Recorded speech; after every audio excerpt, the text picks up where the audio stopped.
One of my absolute favorite chocolate treats is fudge. Walk into any tourist destination and you'll see candy shops with a lot of the candies they make, and they're always giving out free samples of the fudge, and for good reason. Fudge is absolutely delicious, but in a lot of cases, when you walk into those stores, they don't have sugar-free options. So what if I told you I could help you make some of the best fudge that you've ever had without any fancy equipment, no candy thermometers, no precise measurements, none of that kind of stuff? One of the fudge recipes has 4 ingredients, 5 if you count salt, and the other fudge recipe has 2 ingredients. You don't even need a hand mixer for this. I'm gonna do everything by hand with a spatula and show you just how easy it is to make perfect fudge that even your non-keto folks will approve of. So today on Southern Keto, let's make some quick and easy low carb and keto fudge. Stick around.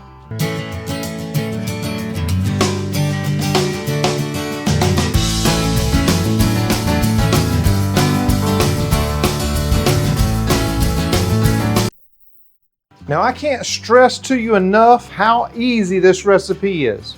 First, I've got some coconut oil, and this is what I'm using right here. This is an organic coconut oil, neutral taste it says. You want to get something with a neutral taste, you don't want it too coconutty, but I'm going to take a 1/4 cup of this. So I'm going to put a little bit over a 1/4 cup, because once we melt it down, it should be about perfect. So I'll just put this into a glass container that I can throw in the microwave, because that's what I'm going to do to melt it. So I'll go over and start this melting down in the microwave. Now I'll go ahead and get all my other ingredients together. You're going to need some sort of a natural peanut butter. And I use this Teddy all natural smooth peanut butter.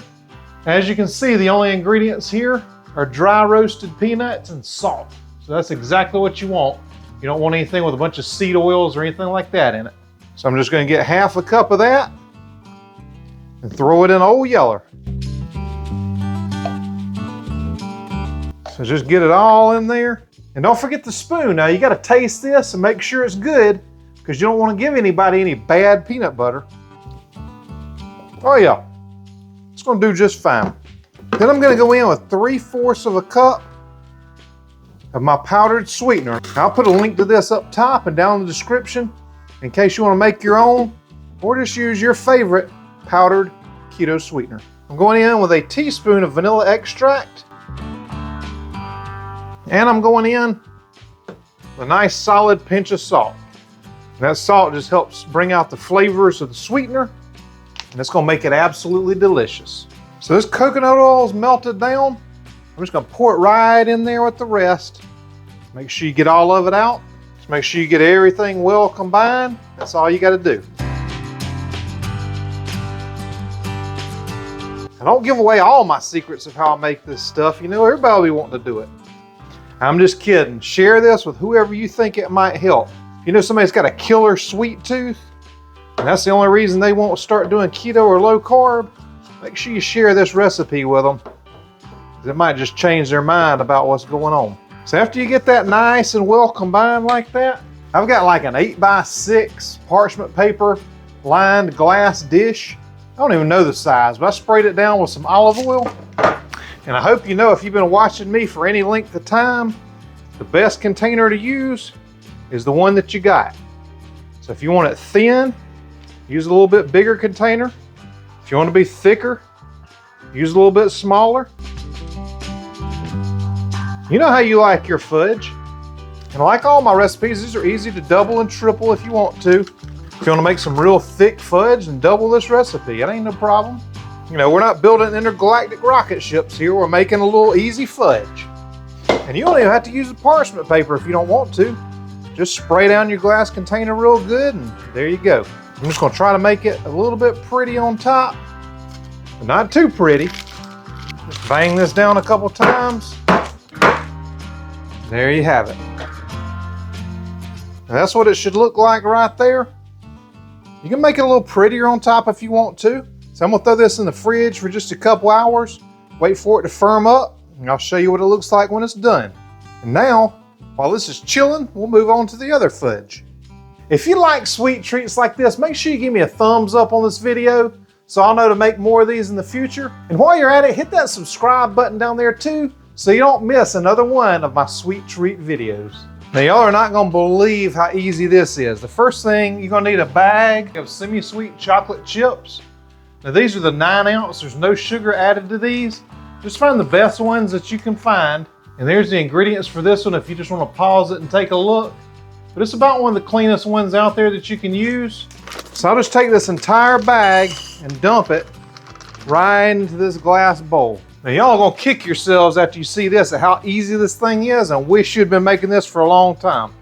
I'm just gonna throw this in the microwave for about 30 seconds at a time. Stir it up until it gets nice and creamy and smooth. After the first 30 seconds, there's not a lot going on in there. It's just starting to melt just a little bit. We're gonna throw it in for another 30.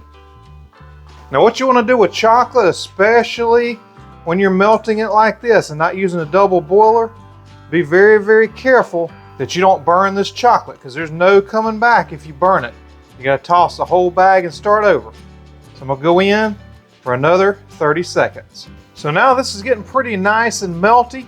And once it is, and it all kind of breaks down, I'm gonna need to microwave it one more time. But before I do that, I'm gonna go in with our other ingredient.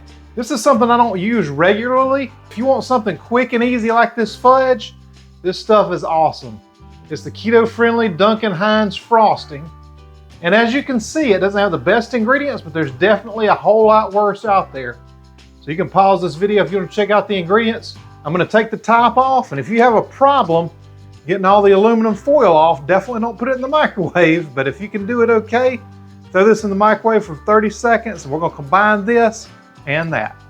After 30 seconds in the microwave, it should be getting a little bit melty like that. Should have a little bit of liquid around the top. I'm gonna go back in with the chocolate for 30 more seconds. Make sure it's nice and melted, and then I'm gonna mix these two together. And this is what we're looking for right here. You see how it's nice and melted like that?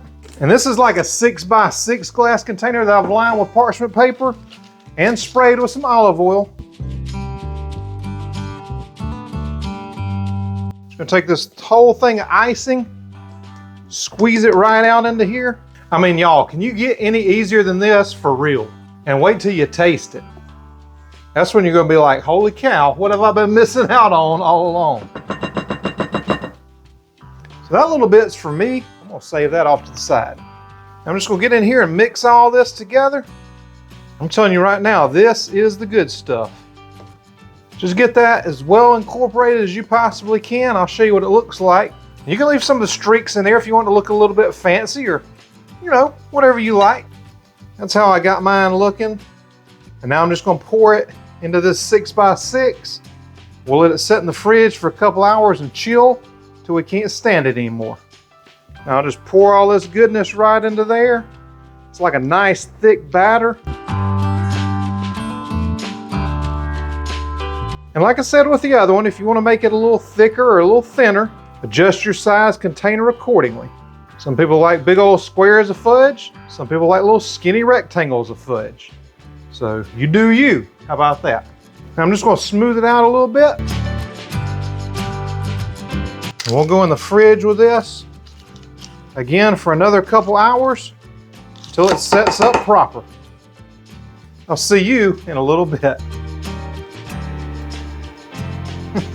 Oh man, this stuff here is ridiculous. All right, y'all, it has been a couple hours and I've got my chocolate and my peanut butter fudge ready to taste. So all you're gonna have to do, just take it out like that, fold back this parchment paper, and you got a nice slab of fudge right here. And same with this one.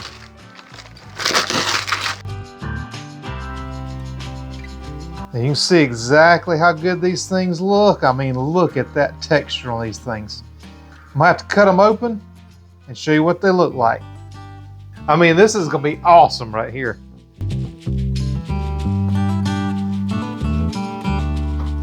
So I'm just gonna cut a little bit from each one. Take these ugly pieces right here just to show you the texture of them. Here's the chocolate right here. Take a look at that. Then here's your peanut butter. Now let's give it a taste. I'm gonna try this peanut butter first. This is the first one I made.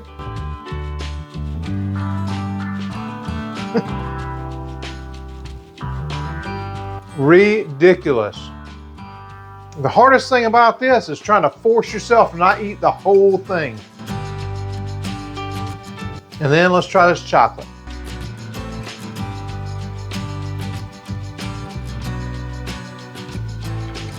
Y'all, I'm telling you, this is absolutely ridiculous. Bet you never thought fudge could be this easy. Now, if these fudge recipes sound good, you have got to check out this easy Oreo fudge recipe. I'll see you there.